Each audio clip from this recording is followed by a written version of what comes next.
All right, here we are, our class on Exodus, Exodus for beginners. We're on lesson number 3. And the title of this lesson is Deliverance 1.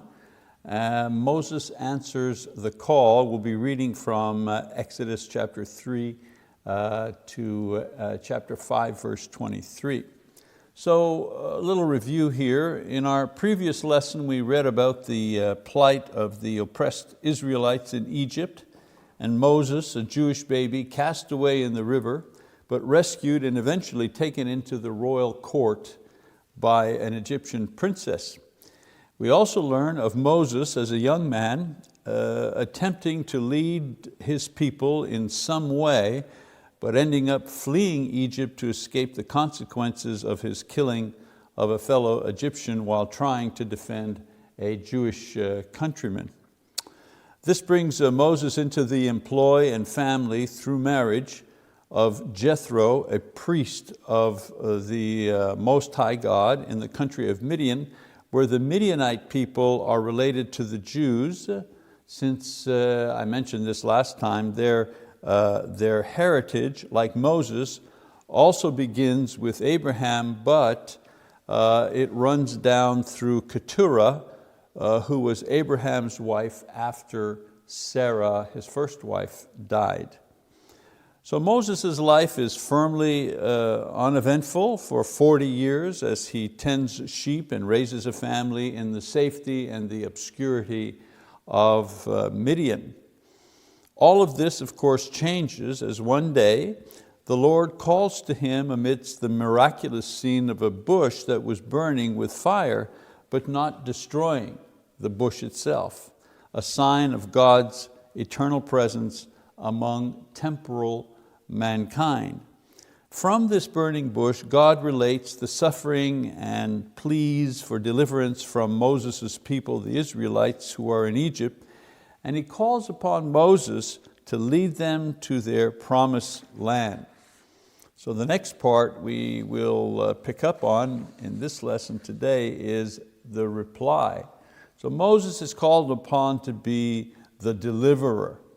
And despite the miracle before his eyes and his previous attempt to free his people, Moses is reluctant to believe that God is calling on him to lead his people. I mean, he believes that what he's seeing is a miracle. He believes that God is calling him to something, but he's reluctant.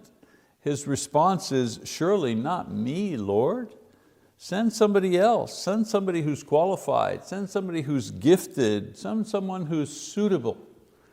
And so there are kind of 4 rounds of dialogue between God and Moses as they go round and round about whether Moses is going to be the one who's going to answer the call. So we'll take a look at these. Round 1, his argument is, I'm a nobody. I'm just a nobody.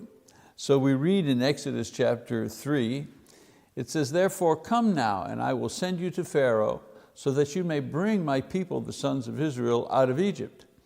But Moses said to God, "Who am I, that I should go to Pharaoh, and that I should bring the sons of Israel out of Egypt?" And he said, "Certainly I will be with you, and this shall be the sign to you that it is I who have sent you. When you have brought the people out of Egypt, you shall worship God at this mountain." And so God outlines the plan, if you wish. You're going to go to Pharaoh, you're going to tell him that God wants his people to leave Egypt.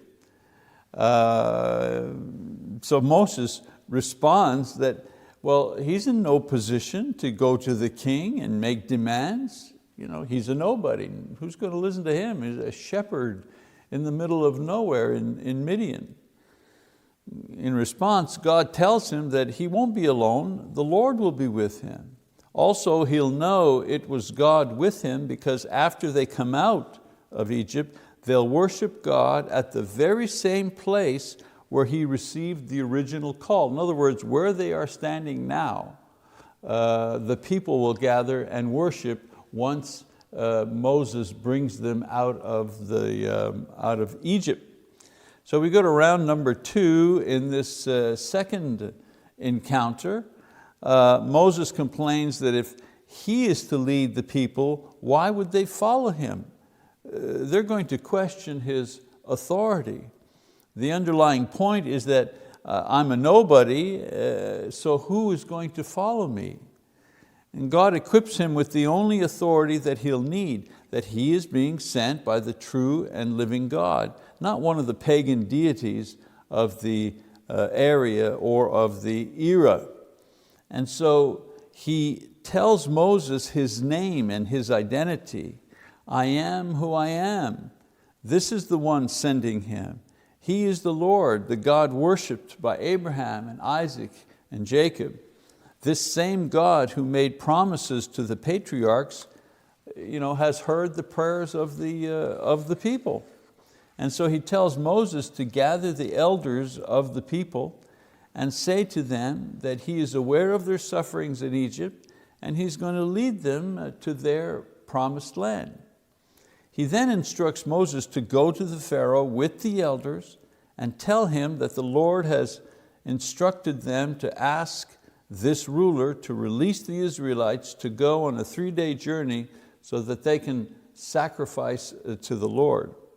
Now he warns them that at first Pharaoh will refuse and will only relent when forced, which the Lord will do miraculously. So God is laying out the plan before them. He's telling them ahead of time what's going to take place.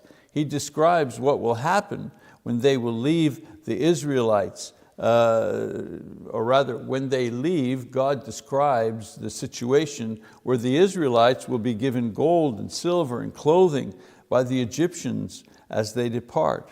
In other words, they will plunder the Egyptians without even lifting a finger against them. So that kind of information, that would you would think that would strengthen you. Here's the plan. I'm even telling you, what's going to happen. And I'll be with you. God says, I'll be with you. But Moses continues to vacillate. Round 3 of the discussion, his main question is, why would they even believe me? I understand what you're saying to me, but why would they believe me if I told them this? And so we read in chapter 4, beginning in verse 1, it says, then Moses said, what if they will not believe me or listen to what I say? For they may say, the Lord has not appeared to you. The Lord said to him, what is that in your hand? And he said, a staff. Then he said, throw it on the ground. So he threw it on the ground and it became a serpent, and Moses fled from it. But the Lord said to Moses, stretch out your hand and grasp it by its tail. So he stretched out his hand and caught it, and it became a staff in his hand. That they may believe that the Lord, the God of their fathers, the God of Abraham, the God of Isaac, the God of Jacob, has appeared to you. The Lord furthermore said to him, now put your hand into your bosom. So he put his hand into his bosom, and when he took it out, behold, his hand was leprous like snow. Then he said, put your hand into your bosom again. So he put his hand into his bosom again, and when he took it out of his bosom, behold, it was restored like the rest of his flesh. If they will not believe you or heed the witness of the first sign, they may believe the witness of the last sign. But if they will not believe even these 2 signs or heed what you say, then you shall take some water from the Nile and pour it on the dry ground, and the water which you take from the Nile will become blood on the dry ground. So Moses now circles back to an old argument stating that even if he gets before the Pharaoh and his leaders, what will he do if they just don't believe that he's been sent by the Lord? And at this point, as we have read, God provides him with 3 signs that he can produce to prove that his claims are true. First of all, the transformation of his staff into a snake, and then back into a staff, and doing that at his bidding. The second miracle, the changing of his healthy flesh to leprosy, and then back again to healthy flesh at will.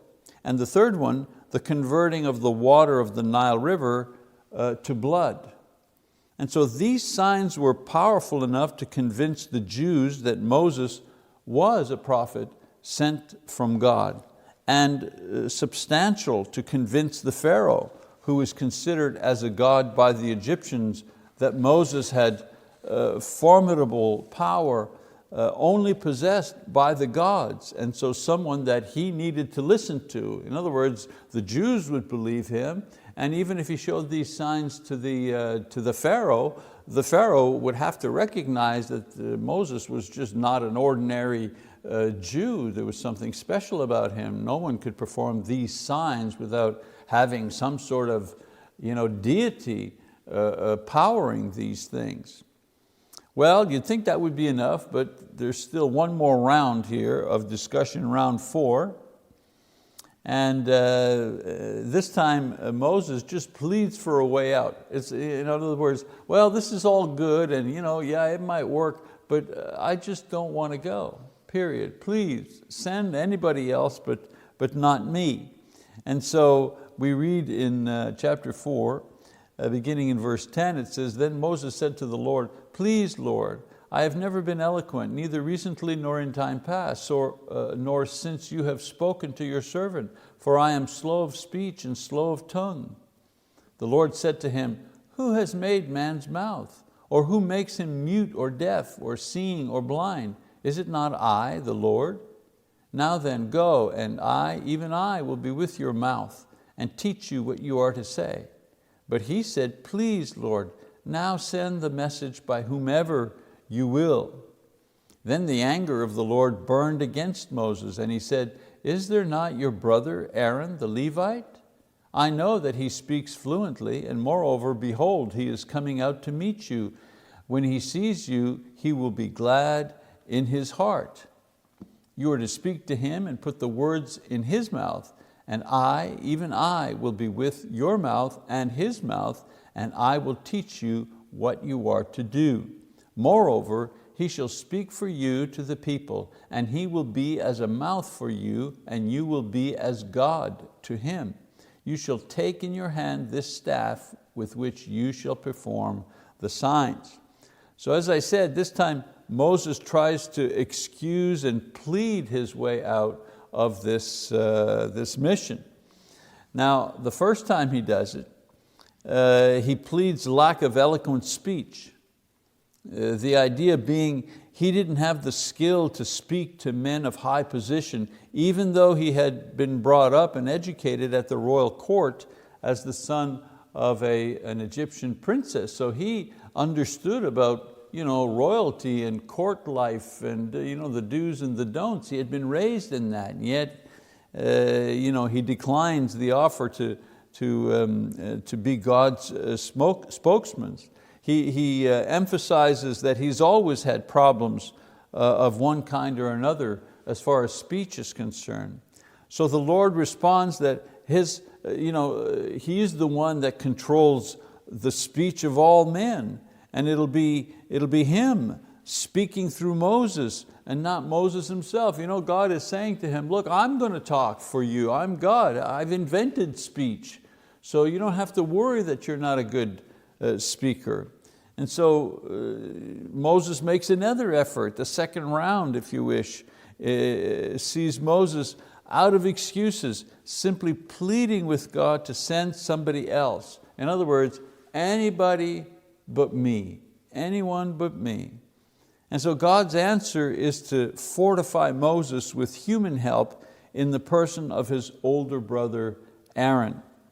The Lord assures Moses that Aaron will gladly follow him, that God will speak to Moses and Moses will relay to Aaron, and Aaron will speak Moses' words to the people. And aside from one occasion later on, Aaron will submit to Moses and his instructions as if these were coming from God. And Moses would be like a prophet in the eyes of Aaron. So there are no more objections from Moses, and as he prepares to go, God reminds him to bring his shepherd's staff with which he will perform miracles before Pharaoh and the Israelites. And so at this point, Moses prepares his departure, chapter 4, verses 18 to 23. At this point, he prepares his family. He receives a blessing and assurances from his father-in-law, Jethro, that it is safe to return. And he makes his way back to Egypt, providing a donkey. It says in the text that he provides a donkey, suggests transportation for his wife and perhaps his youngest son, perhaps a small child, for the long journey ahead. Along the way, God speaks again to Moses and lays out in a brief summary the details of what will happen when he faces Pharaoh. You know, Moses knows in advance what's going to happen. God prepares him for that. First, he says Moses will perform miracles, and God will harden Pharaoh's heart in refusing to release the people. And we'll discuss that idea a little bit later on, the meaning of that. The hardening of Pharaoh's heart. Moses will warn Pharaoh, but in the end, only the killing of every firstborn child and animal in Egypt will move the Pharaoh into releasing the people. So way ahead of time, Moses knows what the script is going to be. He knows what the script is going to be. He knows the end. God tells him, you'll eventually be released, but not until that 10th plague takes place. So now we arrive at an unusual verse, hard to understand, in Exodus 4, verse 24, that has to do with the term the bridegroom of blood. So in verse 24 it says, "Now it came about at the lodging place on the way that the Lord met him and sought to put him to death." And so this is an obscure passage that does not seem to fit the larger narrative. It seems like it's just thrown in there, but not related to anything else. And it uses the unusual expression, a bridegroom of blood. We'll read that in verse 25 and 26. So let's break it down. To try to understand this passage. It really, as I was preparing this lesson, it really appealed to me, the idea that I've read this many times but not quite understand it, and I think a lot of others don't understand it either. So we're going to spend a little time trying to decipher the exact meaning of this and how it fits in to the narrative so far. So there's only 3 people mentioned in this verse here, in these 3 verses, 24 to 26. First of all, the Lord, the angel of the Lord, which is the Lord, when I said the Lord that appears as an angel in the Old Testament. The next character is Zipporah, who is Moses' Midianite wife. She's the mother of his 2 sons. She's the daughter of Jethro, the priest of the Most High God. And then there's Moses' son. He has 2. One is Gershom, he's the older, and Eleazar is the youngest. We read about him in Exodus chapter 18. Now, probably his youngest son, since Moses was circumcised and had probably circumcised his firstborn son, but for some reason had not yet done so for the younger child. So Moses has gathered his family, he's begun the journey back to Egypt to mobilize his people, to gather the elders, and to make his request to Pharaoh in order to release the Israelites. In other words, he's on the mission. He's on the mission. But while they're at a lodging, because it says now it came about at the lodging place. So while they're at a lodging place en route, the Lord appears to Zipporah, the wife, and the child, the younger child who is uncircumcised, because the him there, it says that the Lord met him. That doesn't refer to Moses, that refers to the son. There are even some translations in the margins that say either Moses or his son, and it makes a lot more sense that on the way the Lord met him, the son, and sought to put him to death. Now why would that be? Well, God had said that all males had to be circumcised or they were cut off from the people. In Genesis 17 it says, but an uncircumcised male shall be cut off from his people. And so the judgment was literally falling on Moses' younger child, the man sent by God to liberate the Jewish people.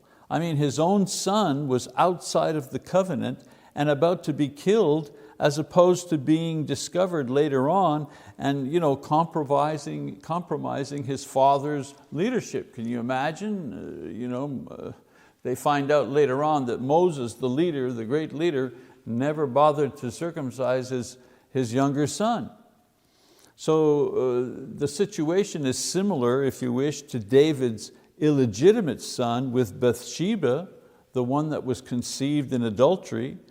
That child was taken, right? He died. Lest he become the heir to David's throne and compromise its legitimacy and its spiritual nature. You couldn't have the son of an adulterous relationship inherit the throne, the spiritual center of Judaism. So we read in verse 25 and 26, it says, "Then Zipporah took a flint and cut off her son's foreskin and threw it at Moses' feet. And she said, 'You are indeed a bridegroom of blood to me.' So he let him alone. At that time she said, 'You are a bridegroom of blood because of the circumcision.'" So we see Zipporah circumcises the child, and she touches the child's feet with the foreskin. Not Moses, who has not been mentioned in all of this passage. Again, there's some passages, there's a debate as to how exactly they should be translated, and this is one of them. The touching of the child's feet could be the completion of the ritual as the Midianites practiced it, signifying that the entire body has been sanctified and thus saved from destruction. Here's a helpful reconstruction of the scene provided by Garrett's commentary. Mentioned to you earlier on that I used several commentaries to dig up some information. So I'm just going to read word per word this particular section in the commentary. It says, "We might therefore suggest the following reconstruction of the story behind this text. Moses and Zipporah set out for Egypt. Along the way, their son suddenly became deathly ill. Zipporah recognized that the boy needed to be circumcised, and she did the act with a flint knife. Flint can be more finely sharpened than can bronze, and is therefore better for performing surgery. After the removal of the foreskin, she ritually touched the boy's feet or genitals with her hand or the flint while saying, 'You are hatan damim to me.' In other words, a member of my community by virtue of the blood of circumcision." These formulaic words concluded the circumcision ceremony. The act formalized the inclusion of the boy in the community. After that, the boy recovered. Zipporah had turned aside the wrath of God. And so this is a much clearer explanation of that particular obscure passage. Moses, in the rush to organize and get going and so on and so forth, neglects to circumcise his youngest son. His youngest son is threatened with death, and Zipporah, a believer in the God of the Jews, the mighty God, she has to be a believer. There's no argument from her as far as the trip and going and so on and so forth, but we see her faith. She recognizes immediately what is taking place. She circumcises the child, she does the ritual, and the child is safe. And they just move on. There's no commentary on it, they just kind of move on. realizing that whoever is reading that probably understands. So we continue with the deliverance, and the next part of that deliverance, Moses is ready to go, ready to face the Pharaoh, and he will experience an initial failure. So let's continue reading, this time from verse 27. It says, "Now the Lord said to Aaron, go to meet Moses in the wilderness. So he went and met him at the mountain of God and kissed him. Moses told Aaron all the words of the Lord with which he had sent him, and all the signs that he had commanded him to do. Then Moses and Aaron went and assembled all the elders of the sons of Israel. And Aaron spoke all the words which the Lord had spoken to Moses. He then performed the signs in the sight of the people. So the people believed, and when they heard that the Lord was concerned about the sons of Israel, and that he had seen their affliction, then they bowed low and worshiped." So I want you to note that Aaron is called by God also. No details are given. However, he enthusiastically greets his brother and takes in, without doubt or hesitation, all that Moses shares with him. And note that Aaron, he takes on his role immediately, in that he does both the speaking to the Jewish leaders and he performs the signs, both of which were first given to Moses by God. And so this initial meeting resulted in the faith of people in the persons of Moses and Aaron, and the message that they proclaimed, and that was freedom from Egyptian slavery. The witness of their faith was the humble, in other words, the bowing down, the humble worship they offered God based on the message they had received from the two brothers. And so we go from this scene to now the first meeting with the Pharaoh in chapter 5. Moses and Aaron have momentum. The people believe the miracles and the message, and they bless their mission to go before the Pharaoh to demand in the name of God their immediate release. So we read in chapter 5, first meeting with Pharaoh.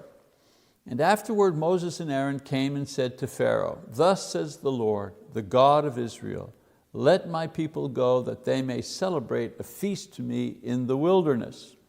But Pharaoh said, 'Who is the Lord that I should obey his voice to let Israel go? I do not know the Lord, and besides, I will not let Israel go.' Then they said, 'The God of the Hebrews has met with us. Please, let us go a 3 days' journey into the wilderness, that we may sacrifice to the Lord our God. Otherwise, he will fall upon us with pestilence or with the sword.'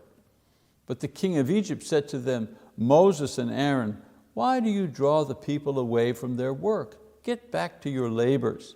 Again Pharaoh said, 'Look, the people of the land are now many, and you would have them cease from their labors.'" So one thing we need to know about the Pharaoh is that he too considered himself to be a god, as well as the so-called God of these Jewish slaves, who now had the temerity to challenge not only his exalted position as the leader and king of mighty Egypt, they also suggested that their God might be a greater divine force than himself. And his response is, well, we'll see about that. Nobody's ever challenged him on that level. And so Moses asks for only 3 days to organize a corporate worship of the Jewish people. And this was actually, it was a fairly reasonable request. According to the times, the Egyptians, they had numerous feasts throughout the year to honor various gods, which required them to be away from their work. So there was nothing new. What Moses was asking was nothing spectacular. Having the feast away from the city in the desert could not be an offense against the Egyptian population, who despised the Jews and their religion anyways. Now Moses didn't ask to leave for good this time. Only 3 days for the journey and the time for the worship. And the worship had been commanded by their God. And Egyptians knew the seriousness of this because they also had worship obligations that would bring curses on them if they disobeyed. So what I'm saying here, there was nothing new here. There was nothing threatening here. There was nothing that was out of the ordinary that Moses and Aaron was asking for. Of course, we're familiar with the Pharaoh's arrogant and dismissive response. He dismisses their request as a cover for laziness, and he increases the degree of difficulty of their task by no longer providing the straw for the making of the bricks while maintaining the same production quotas. In those days, bricks were made with mud mixed with straw, which was kneaded by foot and then placed in a form to dry in the sun. To force the Jews to collect their own straw while demanding the same quota was Pharaoh's way of breaking the spirit of the people, because their sheer number and strength actually posed a threat to him and to his rule of the nation. And so the passage describes the loss of faith in Moses and Aaron's plan and the consequences for the people. Even pleas by the Israelite foremen are rejected by the Pharaoh as lazy excuses to avoid doing their jobs. So in the end, the Jewish leaders return to their work, and they blame Moses and Aaron for giving the king an excuse to annihilate their people. And so the first attempt to deliver the people is an abject failure. At this point, Moses returns to God in prayer, acknowledging that this whole idea was a failure from the start, since their meeting with the Pharaoh resulted in worse conditions for the people and not better conditions. In his prayer, you can almost hear Moses say, "I told you this wouldn't work," in accusing God himself of the failure. So we'll stop our study of the text right at this point, because I think there are a couple of lessons that we can draw from Moses' experience with the Pharaoh in the passages that we've read. The first lesson is this: when dealing with God, you have to interact with Him by faith, not by reason. With humans or human organizations, you use logic, you use persuasion, reason, clarity of thought, and speed, among other things. But to make a point, or to understand, or to cooperate, or to succeed in a joint effort in getting things done, or getting what you want or need, you need those type of things when dealing with human or worldly matters. God, however, who speaks stars into existence, who defeats armies with a single angel, who begins a baby's life through His Holy Spirit, or raises the dead with a single command, He does not deal with man using the tools that humans use to interact with each other. Our relationship with God is based on faith, not reason. All things are possible for those who believe, God says in Mark 9:23. He didn't say all things are possible for those who reason it out carefully, who logically think it through. He says all things are possible for those who believe. So this failure Moses experienced had more to do with teaching how to properly relate to God and less about how to convince the Pharaoh. God even told Moses that he would fail in this first attempt, back in Exodus chapter 4, verse 21. And Moses' reaction simply demonstrated that he didn't really believe that this would happen. Many times when things go wrong, or you have fear or discouragement, and you think you're not understanding God, don't examine your plan, don't examine your prayer, examine your faith and see if you're living, working, and serving by faith, not by reason or logic. A second lesson, never doubt God's word. He will always do what He promises. You know, the thing that Moses had to learn was that God could actually do the impossible, or what seemed impossible. Just learning that lesson took almost 40 years in the desert. We read in the New Testament in 1 Corinthians 10:11, Paul says, now these things happened to them meaning the people in the Old Testament, Moses, Aaron, Isaac, all those people in the Old Testament. These things happened to them as an example, and they were written for our instruction, upon whom the ends of the ages have come. Paul explains to the church that the past events are recorded so we will have concrete examples of how God operates. And one key lesson taught over and over and over again is that God's word is sure. For example, if He says there is a heaven, there is a heaven. If He says sins are forgiven, then they are completely forgiven. If He warns of punishment, be careful, because there will be a punishment. Like Moses, much of our Christian lives are spent learning to believe and trust that God says He will do for you personally, He will do it. Whatever He says He will do for you, He will do it. You can't experience the peace that surpasses understanding that Paul talks about in Philippians chapter 4, verse 7, unless you understand that it only comes when we begin taking God at His word and not before.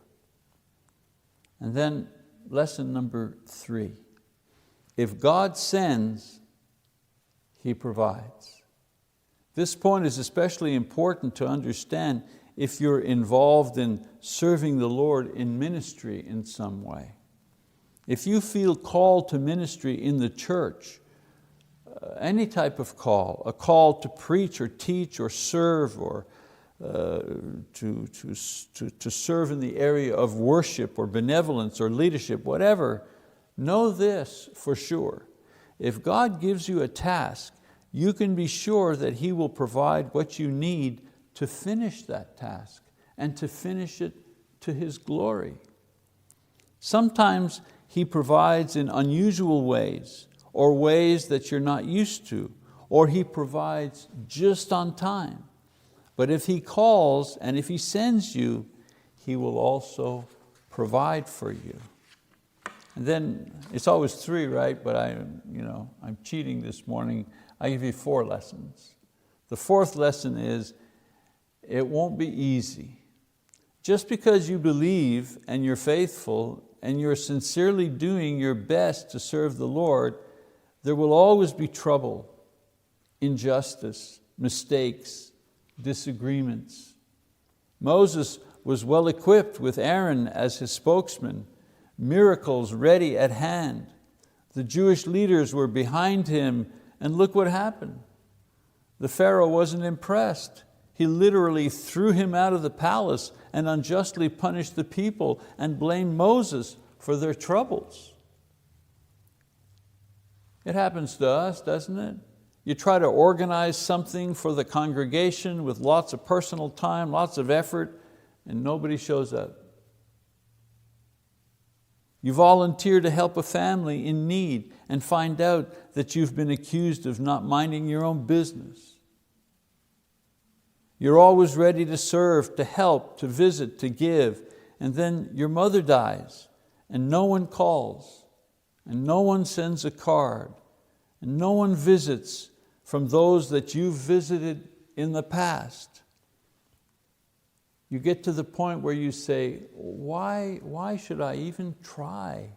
Why do I even bother? At those critical moments when Satan has managed to make your service to God seem worthless or thankless or unnoticed and unappreciated, remember this Christian truism. God never said that it would be easy, but He did. For every lover,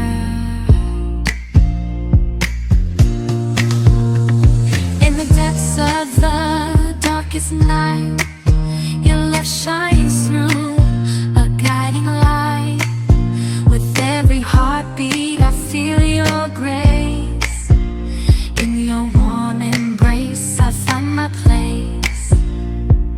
Darling, don't cry, don't shed a tear, for I'll be your fortress, I'll always be near. Though storms may rage and oceans may roar, I'll stand by your side forevermore. Through the trials and the tests we face, our love will endure, it cannot be erased. So dry your eyes, my love, and take my hand. Together we'll conquer. Promise that it would be worth it. We read in John chapter 14, verses 2-4, in my Father's house there are many dwelling places. If it were not so, I would have told you, for I go to prepare a place for you. If I go and prepare a place for you, I will come again and receive you to myself, that where I am, there you may be also, and you know the way where I am going. John 14, 2-4. That passage, brothers and sisters, is a promise. Every line is a promise. We need to read it as a personal promise for the Lord Himself, and let His promise energize our faith, motivate our service, and comfort us when we grieve or when we're saddened or disappointed because of failure. Not only our failure, but sometimes the failure of those that we have trusted in or we have helped. All right, well, that's our lesson for this time. Next time, come on back. Of course, we'll continue with the book of Exodus, lesson number 4. I continue to remind you, if you haven't already, to get yourself a workbook. There's still 10 more lessons to go. They'll be very helpful for you. They're free. You can download a PDF version of it or order one and get it in a couple of days and be able to follow more easily, I think, the lesson. Plus, there's a lot of material in the workbook that is not in the class, simply because I don't have time to provide it during the class time. Well, that's it for today. Thank you very much. We'll see you next time.